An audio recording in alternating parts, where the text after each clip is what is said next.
अर्थ education centre में आपका स्वागत है। आज हम लोग आरआरबी एनटीपीसी सीबीटी 2 के टेस्ट सीरीज नंबर 4 करने वाले हैं।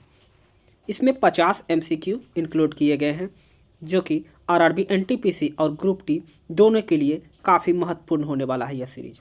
तो यदि अभी तक आप लोग 3 सीरीज नहीं देखे हैं तो चैनल के डिस्क्रिप्शन में उसका लिंक दिया हुआ है, वहाँ से जाकर आप वीडियो को देख सकते हैं।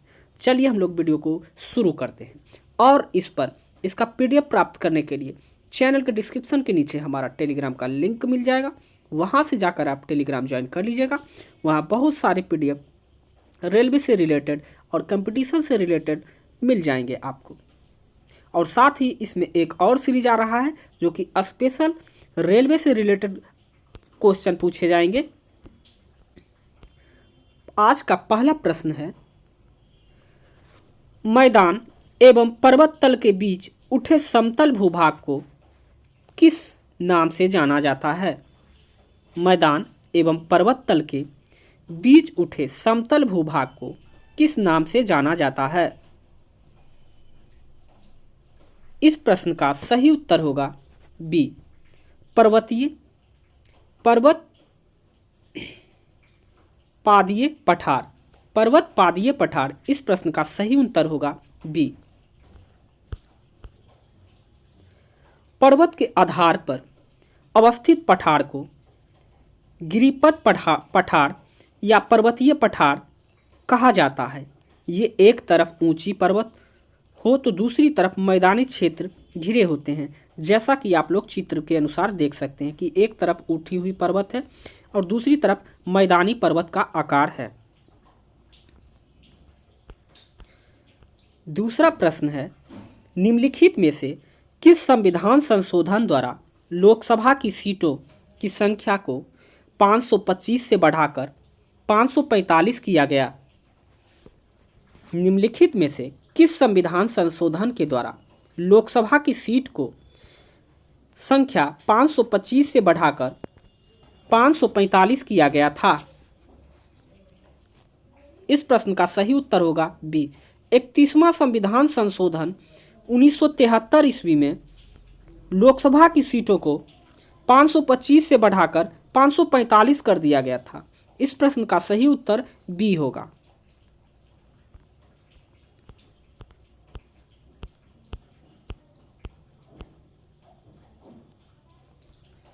अगला प्रश्न है, किस अनुच्छेद के तहत राजपोषाहार स्तर और जीवन स्तर को ऊंचा करने का प्रयास करेगा? संविधान के अनुच्छेद जो कि राजपोषाहार स्तर जीवन स्तर को ऊंचा करने का प्रयास करेगा, वह किस अनुच्छेद के अंतर्गत आता है? इस प्रश्न का सही उत्तर होगा बी, अनुच्छेद 47 के अंतर्गत। अनुच्छेद 47 के अंतर्गत राज्य के उन लोगों को पोषाहार स्तर और जीवन स्तर को ऊंचा करने के लोक स्वास्थ्य सुधार को अपने प्राथमिक कर्तव्यों को मानेगा और स्वास्थ्य के लिए हानिकारक औषधि का उपयोग प्रतिषेध करने का प्रयास करेगा।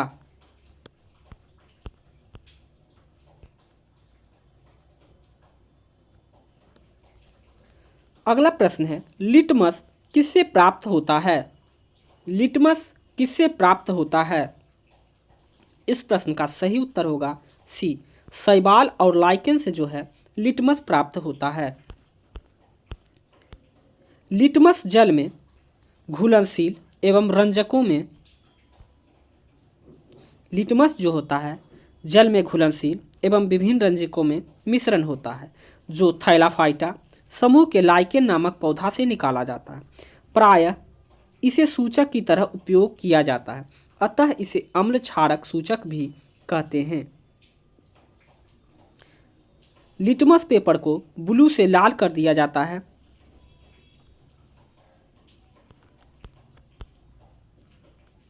आवर्त सारणी के किस उपवर्ग को हाइलोजन वर्ग कहा जाता है?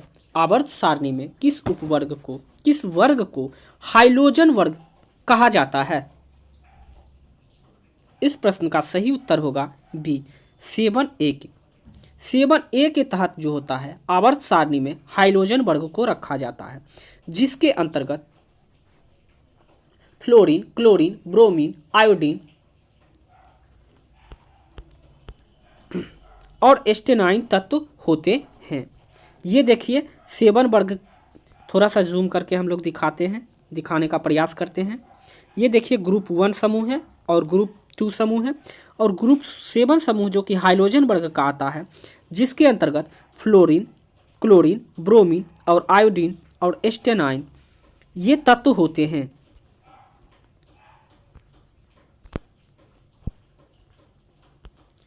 अगला प्रश्न है, निम्नलिखित नेताओं में से कौन दल रहित लोकतंत्र की अवधारणा से संबंधित है?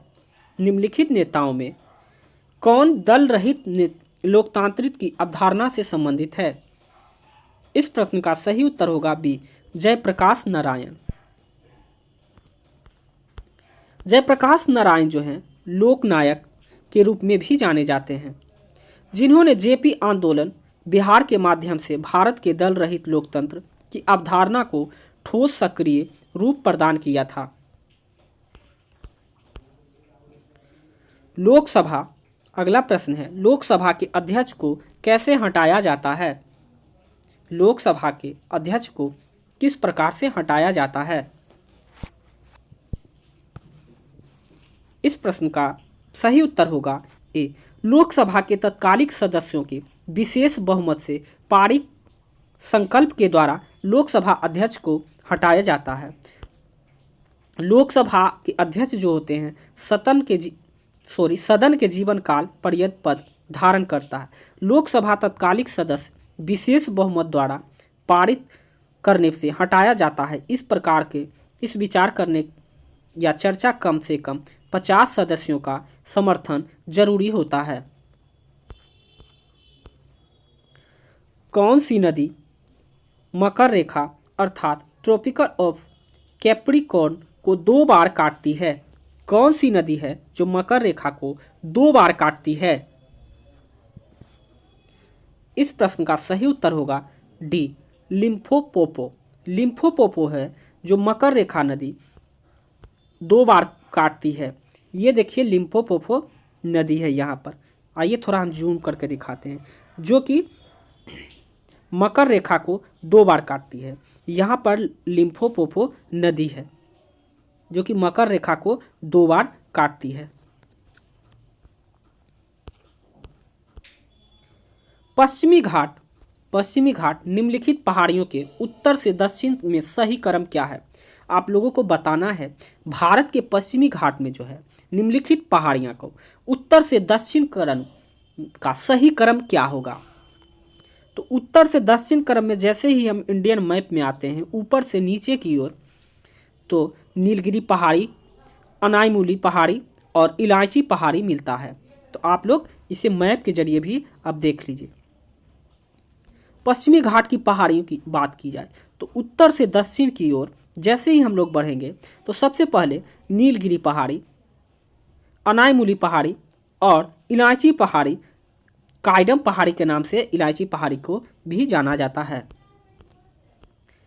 तेल नदी जो है निम्न में से किसकी सहायक नदी है? इस प्रश्न का सही उत्तर होगा सी, महानदी। तेल नदी जो है महानदी की सहायक नदी है। इनकी अन्य सहायक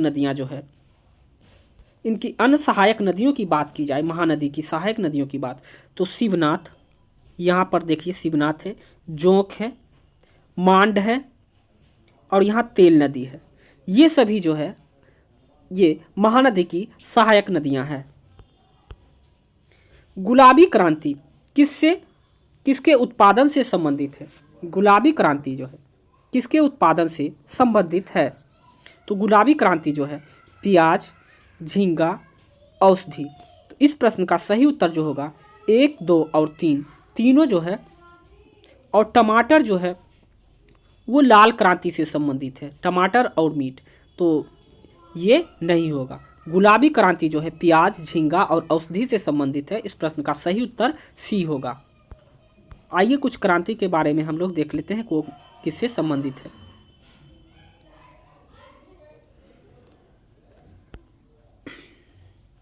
राउंड रिवोल्यूशन आलू से संबंधित है। रेड रिवोल्यूशन जिसे लाल क्रांति के नाम से भी जाना जाता है, टमाटो और मीट से संबंधित है। सिल्वर रिवोल्यूशन जो है वो अंडे से संबंधित है। और पीली क्रांति जो है वो तेल से संबंधित है, वाइल्ड सीड से।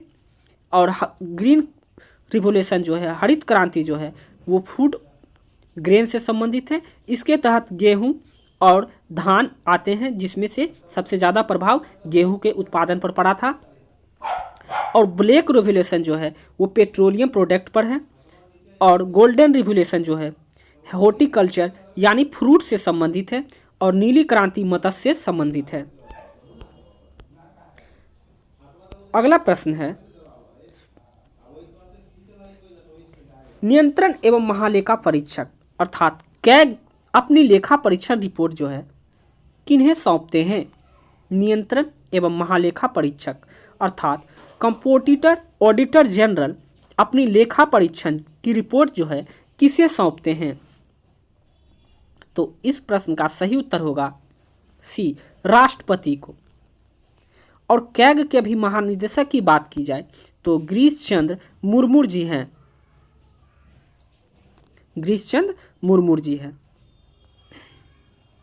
कैग की रिपोर्ट लोक लेखा समिति सौंपा जाता है। लोक लेखा समिति कैग रिपोर्ट के अध्ययन करके उसकी रिपोर्ट संसद में प्रस्तुत करती है।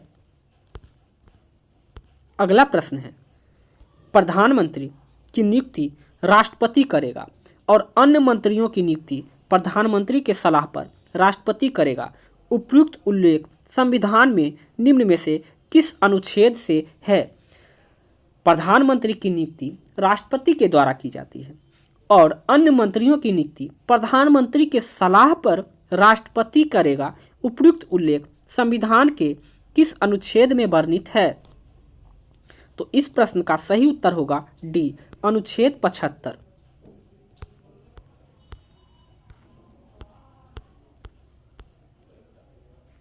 अगला प्रश्न है, निष्क्रिय नाइट्रोजन आर्गन गैस का उपयोग आमतौर पर बिजली के बल्बों में किया जाता है। इस निष्क्रिय नाइट्रोजन आर्गन गैसों का उपयोग आमतौर पर बिजली के बल्बों में किया जाता है।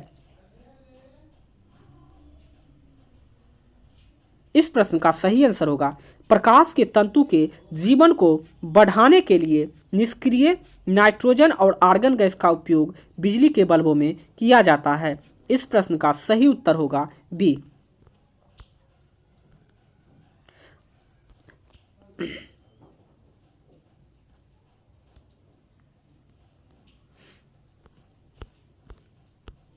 एक मोबाइल फोन चार्जर, अगला प्रश्न है, एक मोबाइल फोन चार्जर क्या है? इस प्रश्न का सही उत्तर होगा डी, एक स्टेप अप ट्रांसफार्मर की भांति एक मोबाइल फोन चार्जर काम करता है।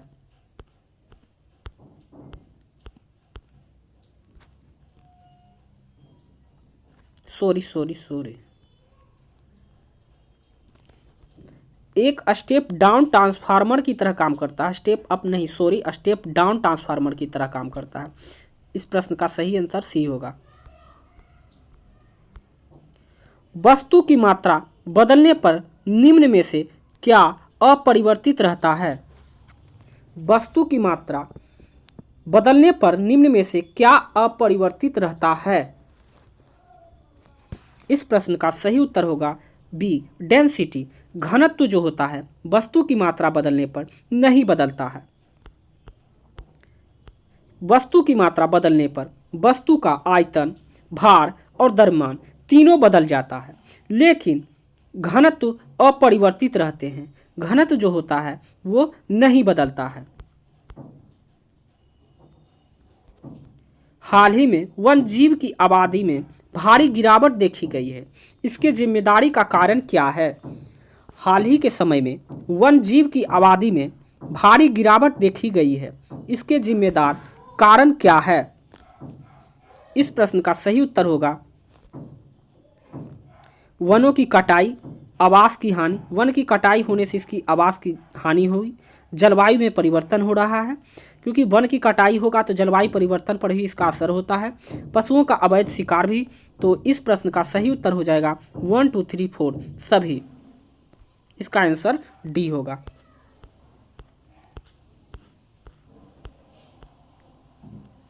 अगला प्रश्न है, रियांग अर्थात ब्रू जनजाति जो है भारत के किस राज्य में पाई जाती है? रियांग या ब्रू जनजाति जो है भारत के किस राज्य में पाई जाती है? इस प्रश्न का सही उत्तर होगा ए, त्रिपुरा राज्य में। भारत के त्रिपुरा राज्य में रियांग जनजाति एवं शरणार्थी हाल ही के समय में चर्चा में रहा है। यह जनजाति त्रिपुरा एवं मिजोरम में पाई जाती है। याद रखिएगा, त्रिपुरा और मिजोरम। गुप्त वंश का प्रमाण किस पौराणिक ग्रंथ से प्राप्त होता है? गुप्त वंश का प्रमाण जो है किस पौराणिक ग्रंथ से प्राप्त होता है? तो इस प्रश्न का सही उत्तर होगा ए, वायु पुराण से। आप लोग कमेंट सेक्शन में कमेंट करके बताइए कि आपका कितना स्कोर आ रहा है 50 में से। गुप्त वंश की जानकारी की बात की जाए तो वायु पुराण में इसका वर्णन मिलता है। अगर आंध्र सतवाहन वंश की बात की जाए जिन्होंने शीशे का सिक्का चलाने के लिए भी प्रचलित है, मत्स्य पुराण में इसका वर्णन मिलता है। और मौर्य वंश का जिक्र जो है विष्णु पुराण में मिलता है। अगला प्रश्न है, सैंधव सभ्यता का बंदरगाह नगर था। इस प्रश्न का सही उत्तर होगा सी, लोथल। सैंधव सभ्यता का जो बंदरगाह था वो लोथल, जो कि गुजरात राज्य में अवस्थित है। लोथल, सुरकोटदा बंदरगाह नगर थे। यह हड़प्पा सभ्यता के नाम से भी जानी जाती है। यह प्राचीन नदी घाटी सभ्यताओं में से एक प्रमुख सभ्यता है, जो कि प्रमुख रूप से दक्षिण एशिया के उत्तर पश्चिम क्षेत्र, जो कि आज तक उत्तर पूर्व अफगानिस्तान, आज का जो है पूर्व अफगानिस्तान, पाकिस्तान और पश्चिम में उत्तर भारत में फैली हुई है। हाटक निम्न में से किस महाजनपद की राजधानी थी? हाटक जो है किस महाजनपद की राजधानी थी? इस प्रश्न का सही उत्तर होगा बी, कंबोज। हाटक जो है कंबोज की महाजनपद की राजधानी थी। कंबोज महाजनपद की बात की जाए तो राजपुर अथवा हाटक थी। यह गंधार का पड़ोसी राज्य था। वर्तमान में इसका क्षेत्र पश्चिमी पाकिस्तान एवं अफगानिस्तान में स्थित है। अगला प्रश्न है, सर्वप्रथम स्वराज शब्द का प्रयोग किसने किया था? सर्वप्रथम जो है स्वराज शब्द का प्रयोग किसने किया था? इस प्रश्न का सही उत्तर होगा सी, दयानंद सरस्वती के द्वारा। दयानंद सरस्वती के द्वारा सर्वप्रथम स्वराज शब्द का प्रयोग किया गया था। दयानंद सरस्वती ने सर्वप्रथम कृष्ण गोखले द्वारा 1905 ईस्वी में किया गया। फिर यह पहली बार आधिकारिक तौर पर इसे दादा भाई नौरोजी ने 1906 में कांग्रेस के कोलकाता अधिवेशन में मांग रखा था। स्वराज का शाब्दिक अर्थ होता है स्वशासन या अपना राज होता है। और दयानंद सरस्वती के द्वारा सर्वप्रथम इसका प्रयोग, स्वराज शब्द का प्रयोग गोपाल कृष्ण गोखले के द्वारा 1905 ईस्वी में किया गया था। अगला प्रश्न है, नरबली प्रथा जो समाप्त करने का श्रेय किस गवर्नर जनरल को जाता है? नरबली प्रथा जो है समाप्त करने का श्रेय किस गवर्नर जनरल को जाता है? तो इस प्रश्न का सही उत्तर होगा डी, लॉर्ड हार्डिंग प्रथम को। लॉर्ड हार्डिंग प्रथम जो है नरबली प्रथा समाप्त करने का श्रेय जाता है। मुख्यतः खोड़ जनजाति में प्रचलित थी। यह प्रथा जो है नरबली प्रथा जो है इसके लिए उसे एक अधिकारी कैंपबेल की नियुक्ति की गई थी। यह मुख्यतः खोड़ जनजाति में प्रचलित थी नरबली प्रथा। दीवान ए मुक्त खराज विभाग की स्थापना किस शासक के द्वारा की गई थी?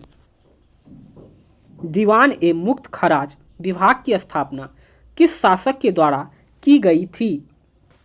इस प्रश्न का सही उत्तर होगा बी, अलाउद्दीन खिलजी के द्वारा। अलाउद्दीन खिलजी के द्वारा भू राजस्व व्यवस्था में भी सुधार हेतु दीवान मुक्त खराज की व्यवस्था की गई थी। अलाउद्दीन खिलजी द्वितीय सिकंदर भी कहा जाता था। शासन जनता के समर्थन पर आधारित होना चाहिए। दिल्ली सल्तनत में सर्वप्रथम इस सिद्धांत का प्रतिपादन किसने किया था? शासन जो है जनता के समर्थन पर आधारित होना चाहिए। दिल्ली सल्तनत में सर्वप्रथम इस सिद्धांत का प्रतिपादन किसके द्वारा किया गया था? इस प्रश्न का सही उत्तर होगा जलाउद्दीन खिलजी के द्वारा। जलाउद्दीन खिलजी के द्वारा यह शासन जनता के समर्थन पर आधारित होना चाहिए, दिल्ली सल्तनत में उसका सिद्धांत था।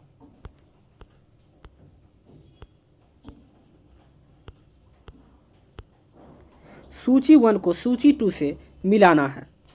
सूची 1 को सूची 2 से मिलान करना है। तो अगर वाटर गैस की बात की जाए तो इसमें कार्बन मोनोऑक्साइड होता है, और नेचुरल गैस की बात की जाए तो मीथेन और इथेन होगा। सीएनजी जो होता है वो मीथेन होता है यानी CH4 होता है, और एलपीजी में ब्यूटेन और प्रोपेन होता है। तो इस तरह से A का 4, B का 3, C का 1, इस तरह से इसका A उत्तर सही हो जाएगा। मानव शरीर में अधिकतम मात्रा में पाए जाने वाला तत्व है। मानव शरीर में अधिकतम पाया जाने वाला तत्व है। इस प्रश्न का सही उत्तर होगा C, ऑक्सीजन। मानव शरीर में अगर बात की जाए तो सबसे अधिक मात्रा में पाया जाने वाला जो तत्व है वह ऑक्सीजन होता है। ऑक्सीजन की अगर बात की जाए तो 65%, जबकि कार्बन 18%, हाइड्रोजन 10% और नाइट्रोजन का 3%, कैल्शियम 1.4% और फास्फोरस 1.1% पाया जाता है। अगला प्रश्न है, निम्नलिखित में से किस कोशिका अंग में लाइसोसोम बनता है? यहां पर पूछा गया है किस कोशिका अंग में लाइसोसोम बनता है। तो इस प्रश्न का सही उत्तर होगा गोल्जी काय। गोल्जी काय में जो होता है कोशिका अंग का जो होता है निर्माण होता है, लेकिन रहता है अंतर्द्रव्य जलिका में, और लाइसोसोम को आत्महत्या की थैली भी कहा जाता है। तो इस प्रश्न का सही उत्तर होगा C।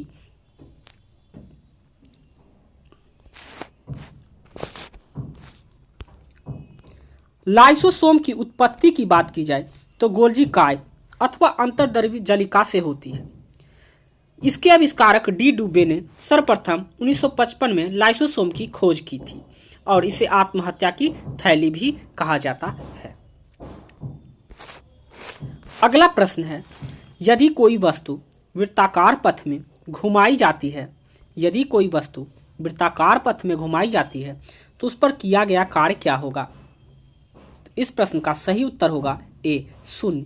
यदि कोई वस्तु वृत्ताकार पथ में घुमाई जाती है तो उस पर किया गया कार्य जो होगा वह 0 होगा, क्योंकि कोई वस्तु जब घुमाई जाती है तो उस पर किया गया कार्य 0 होगा, क्योंकि एक चक्कर में विस्थापन जो होता है वह 0 माना जाता है। अगला प्रश्न है, जब लघु पथ की दिशा घटित होती है तो परिपथ में धारा। इस प्रश्न का सही उत्तर होगा पर्याप्त रूप से बढ़ जाती है। जब लघु परिपथ में की दिशा घटित होती है तो परिपथ की धारा जो होती है वह बढ़ जाती है।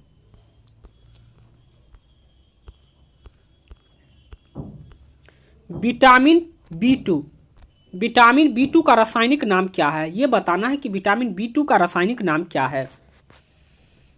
इस प्रश्न का सही उत्तर होगा B, राइबोफ्लोविन।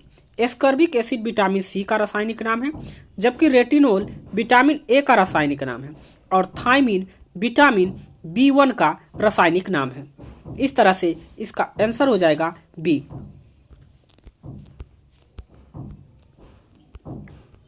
वह तत्व जो रक्त में नहीं पाया जाता है। वह तत्व जो रक्त में नहीं पाया जाता है।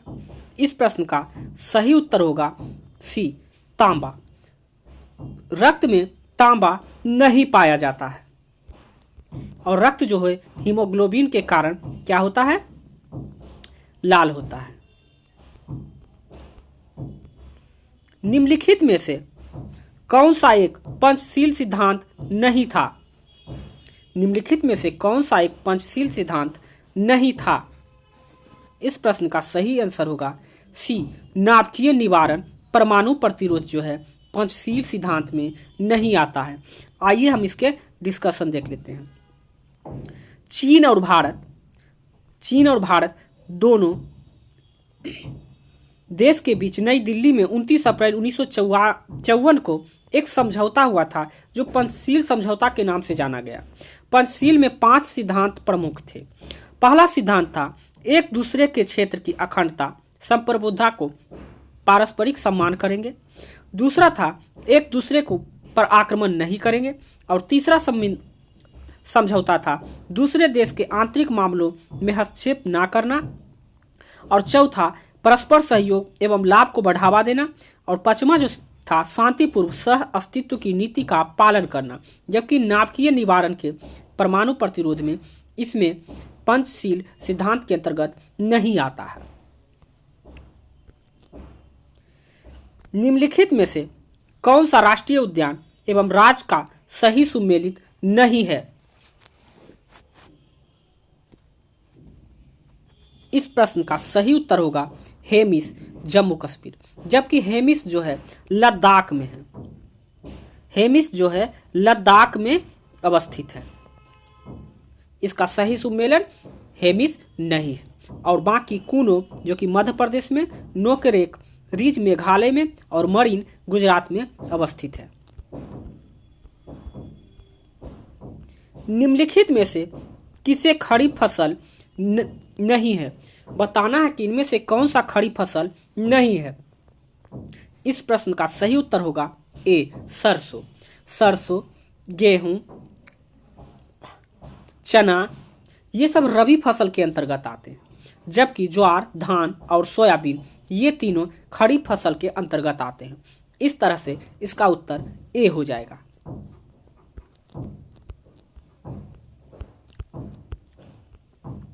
निम्नलिखित में से किसके राज दरबार में मेगास्थनीज ने एक राजदूत की रूप में सेवा की थी? किसके दरबार में मेगास्थनीज जो थे एक राजदूत के रूप में सेवा की थी? तो इस प्रश्न का सही उत्तर होगा ए, चंद्रगुप्त मौर्य। चंद्रगुप्त मौर्य के दरबार में मेगास्थनीज ने एक राजदूत के रूप में सेवा दी थी।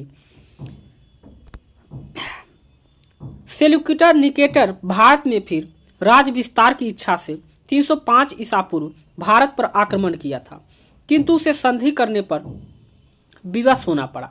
संधि के अनुसार मेगास्थनीज नाम का राजदूत चंद्रगुप्त के दरबार में आया था। वह कई वर्षों तक चंद्रगुप्त के दरबार में रहा। उसे इंडिका नामक पुस्तक की भी रचना की थी। अगला प्रश्न है, किताब उल यामनी किसकी रचना है? किताब उल यामनी किसकी रचना है?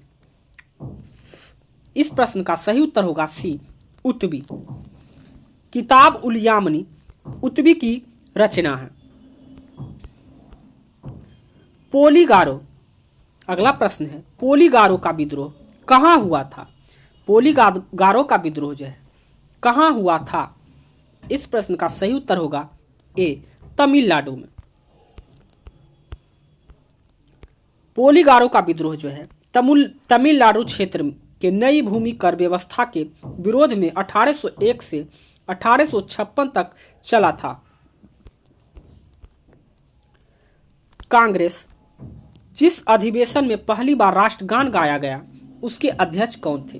कांग्रेस के जिस अधिवेशन में पहली बार राष्ट्रगान गाया गया था उसके अध्यक्ष कौन थे? इस प्रश्न का सही उत्तर होगा बी, विशन नारायण धर। विशन नारायण कांग्रेस के जिस अधिवेशन में पहली बार राष्ट्रीय गान गाया गया था उसके अध्यक्ष थे विशन नारायण धड़। और यह कब गाया गया था? कोलकाता अधिवेशन में गाया गया था। कांग्रेस कोलकाता अधिवेशन 1911 ईस्वी में गाया गया था और इसके अध्यक्षता विशन नारायण धड़ के द्वारा की गई थी। इसी अधिवेशन में पहली बार राष्ट्रीय गान जन गण जो कि गाया गया था। लंदन में कर्जन की वाइली की हत्या का संबंध है। लंदन में कर्जन वाइली की हत्या का संबंध किससे है? इस प्रश्न का सही उत्तर होगा ए, मदन लाल धिंगड़ा से। 1909 ईस्वी में लंदन की क्रांतिकारी मदन लाल धिंगड़ा ने कर्जन वाइली भारत सचिव मार्ले के सलाहकार की हत्या कर दी थी। निम्नलिखित में से कौन भारत छोड़ो आंदोलन की विशेषता थी? इस प्रश्न का सही उत्तर होगा इनमें से सभी। हिंसात्मक कार्यवाहियां, समांतर सरकारें, स्वतः स्फूर्त विद्रोह। इस प्रश्न का सही उत्तर होगा डी। तीनों गोलमेज सम्मेलन में भाग लेने वाले व्यक्ति थे। तीनों गोलमेज सम्मेलन में भाग लेने वाले व्यक्ति कौन थे? इस प्रश्न का सही उत्तर होगा बी, भीमराव अंबेडकर। भीमराव अंबेडकर जो थे तीनों गोलमेज सम्मेलन में भाग लेने वाले एकमात्र व्यक्ति थे, जबकि महात्मा गांधी द्वितीय गोलमेज सम्मेलन में ही सिर्फ भाग लिए थे। बी आर अंबेडकर तथा तेज बहादुर सुप्रा तीनों गोलमेज सम्मेलन में भाग लिए थे। याद रखिएगा, भीमराव अंबेडकर के साथ तेज बहादुर सुप्रू ने भी तीनों गोलमेज सम्मेलन में भाग लिया था। अंबेडकर ने अपने दल इंडिपेंडेंट लेबर पार्टी तथा सुप्रू ने लिबरल पार्टी